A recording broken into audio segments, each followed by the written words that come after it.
Okay, so you want to own a movie theater chain. Rows of red seats, a giant screen glowing in the dark, the smell of popcorn drifting through the lobby, lines of people waiting for the next big release. It feels like one of the most emotionally satisfying businesses a person could own. You're not selling insurance or auditing spreadsheets. You're selling an experience people have loved for over a century.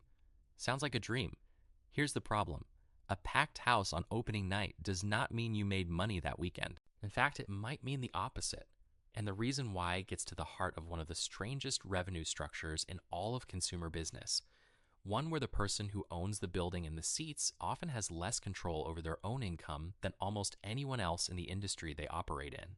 Let's start with what it actually costs to get into this business. Building a modern multiplex from the ground up is not cheap, and it's gotten more expensive every year as the industry has tried to compete with the couch and the streaming subscription. A single auditorium, one screen with digital projection, a modern sound system, and stadium seating can cost anywhere from $500,000 to over $1.5 million to build out, depending on the market and the level of luxury. A full multiplex with 12 to 16 screens, the kind you'd find anchoring a suburban shopping center, can run anywhere from $10 to $25 million once you account for the building shell, the projection and sound equipment for every auditorium, the concession stands, the box office systems, and the seating. And that's before you've paid a premium to secure the location itself, because theaters need to sit in exactly the kind of high visibility, high traffic retail real estate that commands some of the highest rents in any given market. You are not building this in a quiet industrial park. You're building it next to the mall, next to the restaurants, next to the parking that thousands of people need on a Friday night. That land and that lease cost real money. And it's a cost that compounds every single year you operate, whether the seats are full or empty. Then there's the technology upgrade cycle, which never really stops. When the industry converted from film reels to digital projection in the 2010s, it was one of the most expensive forced upgrades a mature industry has ever gone through. Digital projectors cost tens of thousands of dollars per screen, and chains that didn't make the switch fast enough lost access to new releases entirely because studios stopped shipping film prints. More recently, premium formats have become the new arms race. Large format screens, enhanced sound systems, motion seating, and laser projection systems all cost significant capital to install, and they're not optional anymore if you want to compete for the audience willing to pay a premium ticket price. A single premium large format auditorium retrofit with a bigger screen, upgraded projection, and a state-of-the-art sound system can cost well over $1 million on its own. The theaters that don't keep upgrading watch their audience quietly drift to the theater down the road that did. Now here's where the ownership structure gets genuinely interesting, because this industry isn't as simple as one person owning both the building and the business. There are independent single-screen operators, often family-owned, running one historic theater in a small town, competing more on nostalgia and community loyalty than on technology. There are regional chains operating a few dozen to a few hundred locations across a specific part of the country. And then there are the major national and international chains, the ones you'd recognize immediately, operating thousands of screens across multiple countries. But layered on top of all of that is something that surprises a lot of people. In many cases, the company operating the theater doesn't actually own the real estate underneath it. The building and the land are frequently owned by a separate real estate entity, sometimes a real estate investment trust, sometimes a private landlord, and the theater operator signs a long-term lease, often 15 to 20 years, to run the business inside that space. This means the operator's single largest fixed cost, rent, is locked in for years at a time, and it climbs on a predetermined schedule regardless of how the box office performs that particular year. You can have a historically bad year for movie attendance, and your rent still goes up exactly the way the lease said it would a decade earlier. Before we even get to how a theater makes money, there's a cost sitting at the center of this business that catches almost everyone off guard the first time they hear the actual numbers, and it's the single most important mechanic in the entire industry. When a movie opens in a theater, the ticket revenue does not simply belong to the theater. It gets split with the studio that made the film through what's called a film rental agreement, and the terms of that split are almost never fixed. They're what the industry calls a sliding scale, and it is heavily weighted in the studio's favor during the exact weeks that matter most. In a typical arrangement for a major blockbuster, the studio might take somewhere around 60 to 70% of box office revenue in the opening weeks, sometimes even higher for the biggest tentpole releases in their very first weekend. As the weeks go on and the film's audience naturally declines, the split gradually shifts back toward the theater, sometimes reaching close to a 50-50 or even more favorable split by the fourth or fifth week a movie is still playing. Some agreements are structured differently, with a minimum guaranteed floor that protects the theater from the very worst weeks. But the fundamental shape of the deal is the same across the industry. The theater makes the least amount per ticket during the exact moment the demand and the crowds are at their absolute peak, and it makes progressively more per ticket as the crowds thin out and the film becomes less popular. Read that again, because it's the single strangest thing about this entire business. The theater is financially punished for the movie being popular in week 1 and rewarded, relatively speaking, for the movie losing its audience in week 4. That's not a typo. That's the actual structure of the deal that's been standard across the industry for decades. So if ticket sales are structured this way, where's the actual profit coming from? The answer is concessions, and it isn't close. The popcorn, the soda, the candy, the nachos, none of that revenue gets split with the studio at all. It belongs entirely to the theater. And the margins on concessions are enormous, some of the highest margins found anywhere in consumer retail. Popcorn in particular is famous in this industry for margins that can exceed 85%, because the raw cost of corn kernels and oil is a tiny fraction of what a large popcorn sells for at the counter. A large soda, mostly ice and syrup mixed with carbonated water, carries similarly extraordinary margins. This is why theater staff are trained specifically to upsell at the concession counter, why combo deals are engineered to nudge customers toward the largest size, and why the concession stand is positioned as the mandatory path between the box office and the auditorium doors in almost every theater design. The ticket gets you in the building. The popcorn is where the business actually survives. The third layer is premium formats and surcharges. Large format screens, enhanced sound experiences, and luxury recliner seating all command a higher ticket price, sometimes several dollars more per ticket. And critically, this premium surcharge is typically negotiated on more favorable terms for the theater than standard ticket revenue because it's treated as a separate amenity fee layered on top of the base admission. A theater that has successfully converted a meaningful share of its screens to premium formats can meaningfully improve its overall margin per customer, even if total attendance stays flat, simply because each ticket is worth more, and a larger share of that value stays with the operator. The fourth layer is advertising and pre-show sponsorship. Before the trailers roll, there are typically several minutes of paid advertising content, local businesses, national brands, streaming services, and this slot is sold directly by the theater or through a specialized advertising sales partnership, generating revenue that has nothing to do with the film itself and doesn't get shared with any studio. The fifth layer, and one that's grown significantly since the pandemic, is alternative content and private rentals. Concerts filmed for theatrical broadcast, esports tournaments, classic film re-releases, opera and stage performances broadcast live from other cities, and private auditorium rentals for birthday parties, corporate events, or watch parties.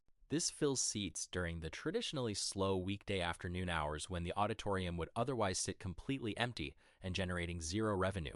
And because much of this content doesn't come from a major studio, the revenue split is often significantly more favorable to the theater, or in the case of private rentals, belongs to the theater entirely. The sixth layer is loyalty and subscription programs. Several major chains have built monthly subscription models where customers pay a flat fee for a set number of movies per month, sometimes with additional perks like discounted concessions. This does something extremely valuable for the business. It converts unpredictable, movie-dependent ticket revenue into smoother, more predictable recurring income, while also training customers into a habit of visiting more frequently, which reliably drives additional concession spending on every single visit, since a subscriber walking in the door for a free movie is still a customer standing in front of a full-price popcorn counter. Now, here's the other side of the ledger, and it's substantial. Rent or mortgage payments on prime retail real estate are enormous and fixed, whether the theater sells out every showing or plays to nearly empty rooms.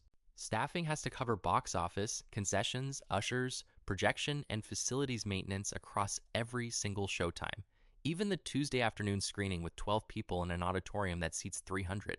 GVAC alone for a multiplex is a massive ongoing expense, because each auditorium is essentially its own climate-controlled room that needs to be kept comfortable for hours at a time, multiple times a day, every single day of the year.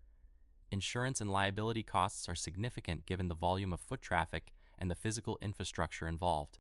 And there's the technology upgrade cycle we already discussed, which never fully stops, because falling behind on premium formats means losing customers to whichever competitor upgraded first. None of these costs shrink when attendance drops. The lights stay on, the HVAC keeps running, the staff still has to show up, and the rent bill arrives exactly the same whether the theater had its best weekend ever or its worst. This is the exact same structural trap that runs through every asset this channel has covered. Fixed costs that don't move, sitting underneath revenue that is not only variable, but a meaningful portion of which doesn't even belong to the owner in the first place. To understand how badly this combination of pressures can collapse an entire company, we need to talk about what happened to the movie theater industry starting in 2020. When theaters across the world were forced to close for extended periods during the pandemic, box office revenue for many chains fell to nearly zero for months at a time. But the fixed costs didn't pause. Rent on thousands of locations kept accruing. Debt payments on loans that had financed years of expansion and renovation kept coming due. Insurance and property tax obligations didn't disappear just because the doors were locked. One of the largest theater chains in the world, already carrying a substantial debt load from years of aggressive expansion and premium format investment before the pandemic hit, found itself burning through cash reserves at an alarming rate, with almost no revenue coming in the door to offset it. The company was forced to raise emergency capital multiple times, take on new debt at unfavorable terms, and at various points came dangerously close to bankruptcy, with analysts and media outlets openly discussing whether the company would survive at all. It did survive, eventually, through a combination of emergency stock offerings, debt restructuring, and the gradual return of audiences once theaters reopened and blockbuster releases returned to the release calendar. But the debt load taken on during that period reshaped the company's finances for years afterward, and the interest payments on that emergency debt became a permanent new fixed cost sitting on top of everything else the business already had to cover every single month. Here's the structural lesson sitting underneath that story. The pandemic was an extreme version of a problem that exists in this industry during every ordinary week stretch on the release calendar. When there's a gap between major blockbuster releases, sometimes just a few weeks, sometimes a full season during a particularly thin slate of films, theater attendance can drop sharply even in a completely normal, non-crisis year. And because the fixed costs of running a multiplex don't scale down during those quiet weeks, a theater chain's profitability across an entire year can hinge disproportionately on whether a handful of major blockbuster weekends perform well. A single delayed release, a single major film underperforming at the box office, or two competing tentpole films opening on the same weekend and splitting the available audience can meaningfully damage a theater chain's financial year in a way that has nothing to do with how well the theater itself was run. This also explains why the rise of day and date streaming releases, where a studio makes a film available on a streaming service the same day it opens in theaters, or shortens the theatrical window to just a few weeks instead of the traditional several months, became such an existential threat to theater chains during and after the pandemic. The theatrical window used to guarantee theaters months of exclusive access to a film before it appeared anywhere else. Shrinking that window, or eliminating it entirely for some releases, directly threatens the only real leverage theaters have ever had, which is being the only place you can see a new film the moment it comes out. Every theater chain has spent the years since fighting to preserve theatrical exclusivity windows in their negotiations with studios, precisely because that exclusivity is the foundation the entire business model is built on. Take it away, and a theater is essentially just a more expensive, less comfortable version of staying home. So does owning a movie theater chain actually work as a business? The honest answer depends heavily on the strength of the release calendar in any given year and how well the location is positioned. In the strong year scenario, the studio release slate is loaded with genuine blockbusters spread relatively evenly across the calendar, avoiding long dry spells between major releases. Concession sales are strong because attendance is high and the theater has invested in a good mix of premium formats that command higher per-ticket margins. The subscription program has built a loyal base of frequent visitors who show up regularly regardless of what's playing that particular week, smoothing out the natural peaks and valleys of individual releases. Advertising and pre-show sponsorship revenue is healthy because advertisers want access to a captive, engaged audience. In that year, A well-run theater chain can produce solid margins, particularly at the individual location level once the fixed costs of rent and staffing are covered, because every incremental ticket and every incremental bucket of popcorn sold past that break-even point carries strong margins straight to the bottom line. In the bad year scenario, the release calendar has significant gaps. Several anticipated blockbusters get delayed to the following year. One or two major films that were expected to perform well underperform badly at the box office, and attendance across the industry softens as a result. Concession revenue falls proportionally with attendance, but rent, staffing minimums, utility costs, and debt service on premium format investments stay exactly where they were.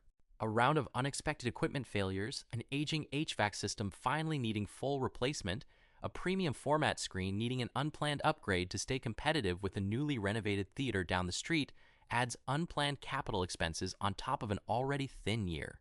Meanwhile, the theatrical window keeps facing pressure from studios wanting to move films to streaming faster, threatening the exclusivity that's the whole reason customers choose the theater over waiting a few weeks to watch at home for free.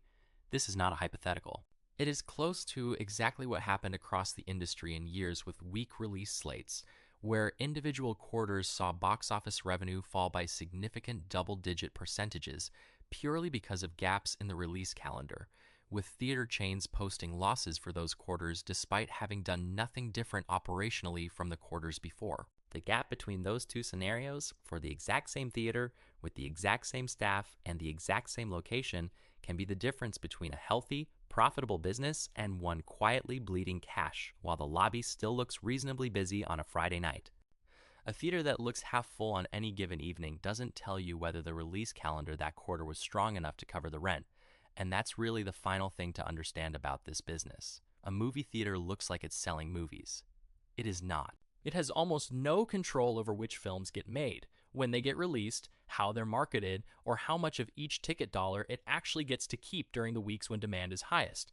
What it actually controls is the seat, the screen, the sound system, the popcorn, and the experience of showing up somewhere physical to watch something together with other people in the dark. The studio owns the content, the theater owns the room. And in a business where the content is often out of your hands and the room is the only thing you fully control, the smartest operators in this industry figured out decades ago that the popcorn was never the side business. It was the business. The movie was just the reason people walked through the door in the first place.